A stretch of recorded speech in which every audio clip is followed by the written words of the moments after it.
ನಾನು ಇವತ್ತು ಎಲ್ಲಿಗೆ ಬಂದಿದ್ದ? ನಾವು ಉಡುಪಿಗೆ ಬಂದಿದ್ದು. ನೋಡು, ನಾವು ಮೊನ್ನೆ ಎಲ್ಲ ಬಂದಿದ್ವಲ್ಲ ಉಡುಪಿಗೆ. ಇಲ್ಲಿ ಭಾರಿ ಎಲ್ಲ ವಿಶೇಷ ಉಂಟು ನೋಡು. ಅಲ್ಲೆಲ್ಲ ಪಲ್ಲಕ್ಕಿ ಎಲ್ಲ ಇಟ್ಟಿದ್ದಾರೆ ಆಯ್ತಾ, ಸ್ಟೇಜ್ ಅಲ್ಲಿ. ಹೌದು. ನಾವಿಲ್ಲಿದ್ದು ಪಲ್ಲಕ್ಕಿ ನೋಡಿದ್ಯಾ ನೀನ್ ಬರುವಾಗ? ಹೌದು. ಇವತ್ತಿಲ್ಲಿ ಏನು ವಿಶೇಷ? ಶಿರೂರು ವೇದವರ್ಧನ ಸ್ವಾಮೀಜಿಯವರ ಪರ್ಯಾಯ. ಓ ಹೌದಾ? ಹೆಸರು ನೋಡೋದು ನಿಮಗೆ ನೆನಪಿರೋದು. ಭಾರಿ ಒಳ್ಳೆ ಹೆಸರಲ್ಲ ನಮ್ಮ ಸ್ವಾಮೀಜಿ ಅವರದ್ದು. ಹೌದು. ನಾವು ಒಳಗೆ ಹೋಗಿ ನೋಡುವ ಆಯ್ತಾ? ಆಯ್ತು, ಹೋಗುವ. ಫ್ರೆಂಡ್ಸ್ ನೋಡಿ, ನಾನು ಮತ್ತೆ ನನ್ನ ಮಗಳು ಇವತ್ತು ಪರ್ಯಾಯದ ಗೌಜಿ ತೋರಿಸುವ ಅಂತ ಹೇಳಿ ಬಂದ್ವಿ. ಅಂದ್ರೆ ಪ್ರತಿ ಪರ್ಯಾಯದ ಹೊತ್ತು ನಾವು ಬಡಿಸುವ ಸೇವೆ ಕೊಡ್ಲಿಕ್ಕೆ ಅಂತ ಹೇಳಿ ಬರ್ತೇವೆ. ನೋಡಿ, ಬರ್ಬೇಕಾದ್ರೇನೆ ಫುಲ್ ಎಲ್ಲ ಕಡೆಯಲ್ಲಿ ಅಲಂಕಾರ ಮಾಡಿದ್ದಾರೆ. ನೋಡಿ, ಆಲ್ರೆಡಿ ಅನ್ನ ಎಲ್ಲ ಆಗಿದೆ. ದೊಡ್ಡ ದೊಡ್ಡ ಕಟಾರಕ್ಕೆಲ್ಲ ಹಾಕಿ ಇಡ್ತಾ ಇದ್ದಾರೆ.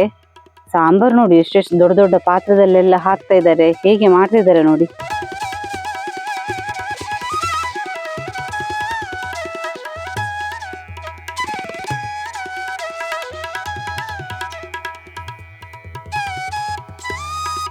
ಸಾರೆಲ್ಲ ನೋಡಿ ಎಷ್ಟು ದೊಡ್ಡ ದೊಡ್ಡ ಕಟ್ಟಡದಲ್ಲಿ ರೆಡಿ ಮಾಡಿದ್ದಾರೆ.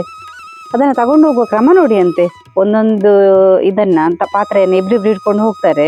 ಅಂದ್ರೆ ಉದ್ದಕ್ಕೆ ಲೈನಿಗೆ ಹೋಗ್ತಾ ಇರ್ತದೆ ನೋಡಿ. ಹೋಗುವಾಗಲೇ ಪಾನಕ್ಕೆಲ್ಲ ಇಟ್ಟಿದ್ರು. ಭಾರಿ ರುಚಿಯಾದ ಪಾನಕ. ಅಡುಗೆ ತಯಾರಿ ಎಲ್ಲ ನೋಡ್ಬೇಕು. ನಮ್ಗಂತೂ ನೋಡುವಾಗ ಉಂಟಲ್ಲ ಅಚ್ಚರಿ ಆಗ್ತದೆ. ಅಂದ್ರೆ ನಮ್ಗೆ ಮನೆಯಲ್ಲೆಲ್ಲ ಸ್ವಲ್ಪ ಸ್ವಲ್ಪ ಅಡಿಗೆ ಮಾಡ್ಬೇಕಾದ್ರೆ ಅಂದಾಜು ಸಿಗುದಿಲ್ಲ ಕೆಲವೊಂದ್ಸಲ. ಅಂದ್ರೆ ಮನೆಗೆಲ್ಲ ನೆಂಟರೆಲ್ಲ ಬಂದಾಗ ಹೆಚ್ಚು ಕಡಿಮೆ ಆಗ್ತದೆ. ಆದ್ರೆ ಇಲ್ಲಿ ಪರ್ಯಾಯ ಅಂತ ಹೇಳಿದ್ರೆ ಎಷ್ಟು ಜನ ಬರ್ತಾರೆ ಅಂತ ಹೇಳಿ ಲೆಕ್ಕನೇ ಇರುದಿಲ್ಲ. ಅಂದ್ರೆ ತುಂಬಾ ಜನ ಸೇರ್ತಾರೆ ನೋಡಿ ಆ ದಿವಸ. ಅಷ್ಟು ಜನಕ್ಕೆ ಎಲ್ಲ ರೆಡಿ ಮಾಡ್ಬೇಕು. ಅದು ಕೂಡ ಎಲ್ಲಿ ಕೂಡ ಹೆಚ್ಚು ಕಡಿಮೆ ಆಗ್ಬಾರ್ದು. ಇಷ್ಟೆಲ್ಲ ಆಗ್ಬೇಕಂತ ಹೇಳಿದ್ರೆ ನಮ್ಮ ಕೃಷ್ಣನ ಅನುಗ್ರಹ ಇಲ್ಲದೆ ಏನು ಸಾಧ್ಯ ಇಲ್ಲ ಅಂತ ಹೇಳಿ ಅನಿಸ್ತದೆ. ಇಡೀ ನಮ್ಮ ಕಟೀಲ್ನ ಟೀಮಿಗೆ ರಾಜಾಂಗಣದಲ್ಲಿ ಬಡಿಸುವ ಜವಾಬ್ದಾರಿ ಕೊಟ್ಟಿದ್ರು. ಎಷ್ಟು ಜನ ಬಂದು ಬಂದು ಬಂದು ಎಷ್ಟು ಜನ ಹೋದ್ರು ಅಂತ ಹೇಳಿ ಲೆಕ್ಕ ಇಲ್ಲ. ಅಷ್ಟು ಪಂತೆ ಎಲ್ಲ ಹಾಕಿತ್ತು. ಅಂದ್ರೆ ಬೇರೆ ಬೇರೆ ಬಗೆಯೆಲ್ಲ ಇತ್ತು. ಸಾರು 2 ಬಗೆ, ಸಾಂಬಾರು ಹಾಗೆ 2 ಬಗೆಯ ಪಲ್ಯ, ಹೀಗೆ ಬಗೆ ಬಗೆ ಇತ್ತು.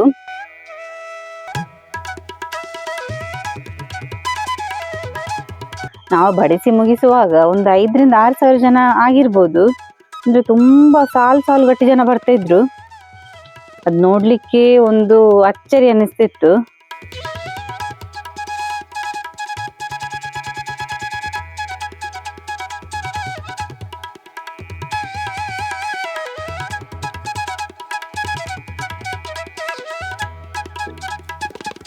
ನಾನು ಎಷ್ಟು ಜನಕ್ಕೆ ಬೇಕು ಅಷ್ಟು ಜನಕ್ಕೆ ನೀರು ಕೊಡ್ತಾ ಹೋದೆ. ಅದನ್ನ ಬಡಿಸೋದ್ರಲ್ಲಿ ನೀರು ಕೂಡ ಮೇನ್ ಪಾರ್ಟ್ ನೋಡಿ. ಅಂದ್ರೆ ನಮ್ಗೆ ಹಸಿದಾಗ ಊಟ ಎಷ್ಟು ಮುಖ್ಯನೋ ಹಾಗೇನೆ ಬಾಯಾರಿಕೆ ಆದಾಗ ನೀರು ಕೂಡ ಅಷ್ಟೇ ಮುಖ್ಯ. ಹಾಗಾಗಿ ಆ ಕಾನ್ಸೆಪ್ಟ್ ಅಲ್ಲಿ ನಾನು ನೀರನ್ನು ಕೊಡ್ತಾ ಹೋದೆ. ನಮ್ಮ ಕಟೀಲ್ನ ಟೀಮ್ ಅಂತ ಹೇಳಿದ್ರೆ 100ಕ್ಕೂ ಮಿಕ್ಕಿ ನಾವು ಜನ ಬಂದಿದ್ವಿ. ಅಂದ್ರೆ ಅಲ್ಲೇ ನಮ್ಮ ಕಟೀಲ್ನ ಆಸುಪಾಸಿನ ಊರವರೆಲ್ಲ ಸೇರಿ ಅಷ್ಟು ಜನ ಆಗಿದ್ವಿ. ಅಂದ್ರೆ ಅಷ್ಟು ಜನಕ್ಕೆ ಬೇಕಾಗಿ ಬಡಿಸೋರು ಕೂಡ ಅಷ್ಟೇ ಇರಬೇಕು ನೋಡಿ.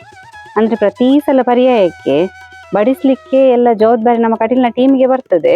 ಹಾಗೆ ಒಂದು ಒಳ್ಳೆ ಎಕ್ಸ್ಪೀರಿಯನ್ಸ್ ಮತ್ತೆ ನಮ್ಮ ಕೃಷ್ಣನ ಸೇವೆ ಮಾಡ್ಲಿಕ್ಕೆ ಒಂದು ಅವಕಾಶ ಸಿಕ್ಕಿದ ಹಾಗೆ ಆಗಿದೆ. ಇದು ನಾನು ಇವತ್ತು ನಿಮ್ಗೆ ತೋರಿಸಿದ್ದು ಖಾಲಿ ರಾಜಾಂಗಣದ್ದು ಮಾತ್ರ. ಆದ್ರೆ ರಾಜಾಂಗಣದಲ್ಲಿ ಮಾತ್ರ ಊಟ ಇರ್ಲಿಲ್ಲ ಇವತ್ತು, ಎಲ್ಲ ಕಡೆಯಲ್ಲಿತ್ತು. ಅಂದ್ರೆ ಈ ಅಷ್ಟಮಠಗಳಲ್ಲಿತ್ತು. ಹಾಗೆ ನಲ್ಲಲ್ಲಿ ಬಫೆ ಸಿಸ್ಟಮ್ ಅಲ್ಲಿ ಕೂಡ ಊಟ ಎಲ್ಲ ಕೊಡ್ತಾ ಇದ್ರು. ಅನ್ನ ಸಂತರ್ಪಣೆ ಎಲ್ಲ ಆಗಿದೆ. ಹಾಗೆ ಇವತ್ತು ಪರ್ಯಾಯ ಅಂತ ಹೇಳಿದ್ರೆ 1 ಲಕ್ಷಕ್ಕೂ ಮಿಕ್ಕಿ ಜನರಿಗೆ ಅನ್ನ ಸಂತರ್ಪಣೆ ಆಗಿರ್ಬೋದು. ಹಾಗೆ ಎಷ್ಟು ಜನ ಬಂದಿದ್ದು ಅಂತ ಹೇಳಿದ್ರೆ ನೋಡ್ಲಿಕ್ಕೆ 2 ಕಣ್ಣು ಸಾಲಲಿಕ್ಕಿಲ್ಲ, ಅಷ್ಟು ಜನ ಇದ್ರು.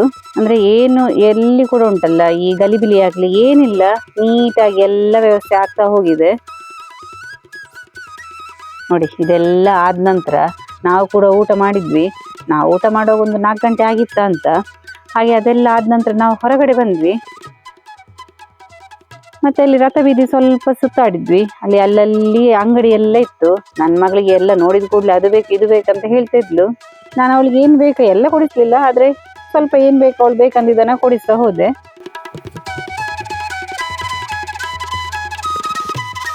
ನೋಡಿದ್ರಲ್ಲ ಫ್ರೆಂಡ್ಸ್, ನಮ್ಮ ಉಡುಪಿ ಪರ್ಯಾಯದ ಕೆಲವೆಲ್ಲ ಕ್ಷಣಗಳನ್ನ. ತುಂಬಾನೇ ರೋಚಕವಾಗಿತ್ತು. ಈ ತರ ನಾವು ಇಂಟ್ರೆಸ್ಟಿಂಗ್ ವಿಡಿಯೋದೊಂದಿಗೆ ಮುಂದೆ ಸಿಗ್ತಾ ಇರ್ತೇವೆ. Thank you.